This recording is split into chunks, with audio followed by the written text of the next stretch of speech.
friends, Mrs. McBride here. We're gonna spice it up and we're gonna try to go in this direction, see how it goes. Hope everybody is doing well. First things first is a joke for you. Why did the book have to go to the hospital? To have its appendix removed. All right, on that note, here we go.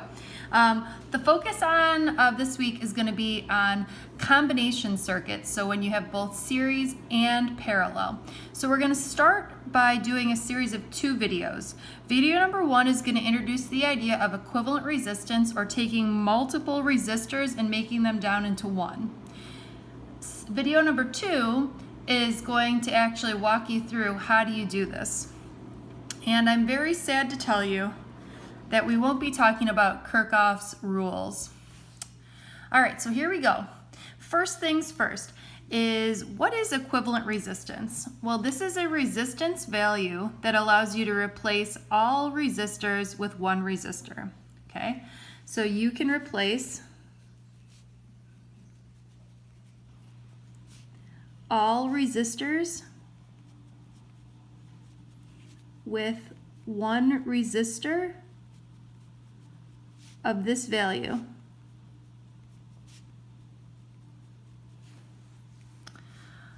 All right, so what does this look like? So this sample problem says calculate the equivalent resistance between A and B. So basically we've got 3 resistors here, and they want us to take those 3 resistors and make them into one. Okay, so the first thing we need to do is find any 2 resistors that are in just series or just parallel, okay? When I look at this, I say to myself, these 2 resistors are in parallel with each other, okay? Now, how come these 2 resistors wouldn't be in series with each other, okay? Well, because what about this guy down here?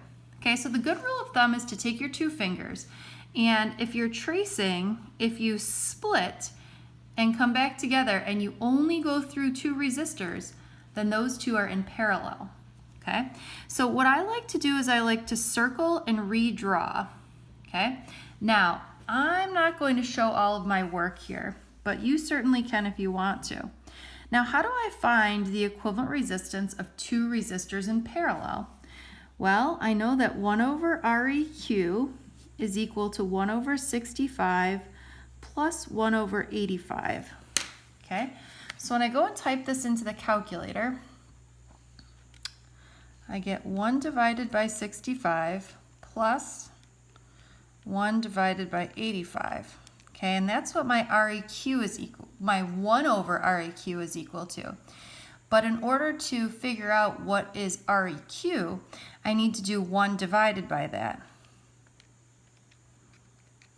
Okay, so the equivalent resistance of those 2 resistors is this 36.8 ohms. So what I like to do is, now that I've calculated this, I like to redraw. Now, some people skip this step, and you certainly can once you're good at it. Right now, you are not good at it, so you need to continue to follow my steps. Okay, now, when you look at this, now that we've simplified it, what do you see here?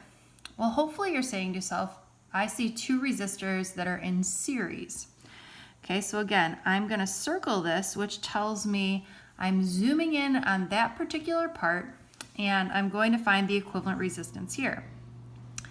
Well, how do I find the equivalent resistance of 2 resistors that are in series? Okay, well, we add them together. Okay, so I've got my 36.8 plus 63, or I get a total Req of 99.8. So I'm going to redraw. Here's my point A and my point B, and my final answer is 99.8 ohms. Okay, so I could replace these 3 resistors in this particular combination with 1 resistor that had a value of 99.8 ohms. Okay, I hope you're saying to yourself, that was really easy. I can't wait for something a little bit more challenging. Well, here you go, okay? Look at this mess. So the same problem is happening, where it wants us to calculate the equivalent resistance between A and B. we've got a 2 ohm, a 4, a 6, a 3, a 1, a 2, and a 3. Okay? So let's figure it out. What do we do first? Okay? So we need to find some 2 or more resistors that are in just series or just parallel. Okay? So what are you thinking? A good rule of thumb is to always start farthest away from your A and B, or farthest away from the battery usually seems to work. Okay? So when I look at this, I say to myself, these 3 resistors are in series. Okay, I can tell they're in series because I can trace my finger through all 3 of those resistors. Now, sometimes people look at this and they say, but Mrs. McBride, aren't these 2 resistors in parallel? Look, they're in parallel. Or look, maybe these 2 are in parallel. Okay, well the problem is that when I do the finger test, and I split my fingers, I don't just have 2 resistors, I have these other ones, so I can't call those in parallel. Okay, so I'm gonna circle these, meaning that I'm gonna zoom in there, and if I've got 3 resistors that are in series, I'm gonna add up the resistance. So this gives me 1 plus 2 plus 3, or hopefully you're saying self, that's 6 ohms. Okay, we're gonna have a bunch of drawings here, and again, the quality of your drawings doesn't make a difference at all. That's why I'm not really going crazy here, okay, to do a good job. So this one was 2 and 4, 6 and 3, and we just said 1 plus 2 plus 3 gave me 6. Okay, now what do we do next in order to simplify this? Okay, well, hopefully you're saying to yourself, I see 2 resistors that are in parallel, okay? And again, these are the 2 that I see that are in parallel, because if I take my fingers and I trace through here, I split my fingers, I go through the 3 and the 6 and nothing else. That's why the 4 is not in parallel with them, right? Because as I split my fingers here, I go through the 6, so that would not work.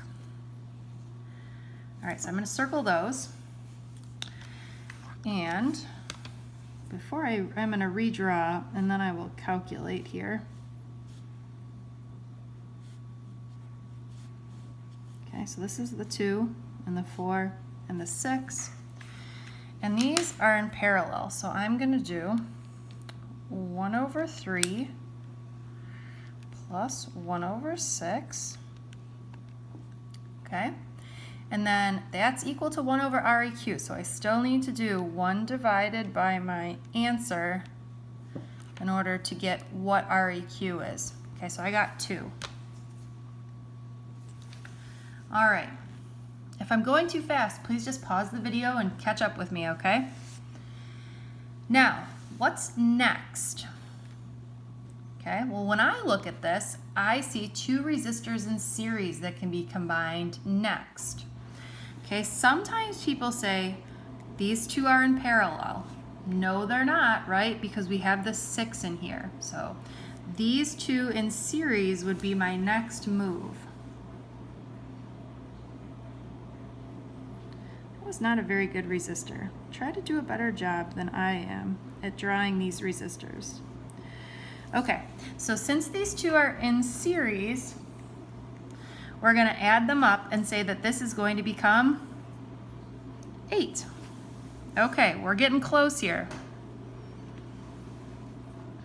What do you see next? What can we combine? I'm going to pretend that you all answered this right here. And that those 2 are in parallel. Okay, so again, we'll do 1 divided by 4 plus 1 divided by 8. We'll do 1 over that. And we'll get an answer of, this is kind of ugly, let's do 2.67. So this one was 2, and this one was 2.67. Look, we're almost here. Okay, so last but not least, we combine these 2, right? And we get our REQ to equal 4.67 ohms. All right, tune in for the next video.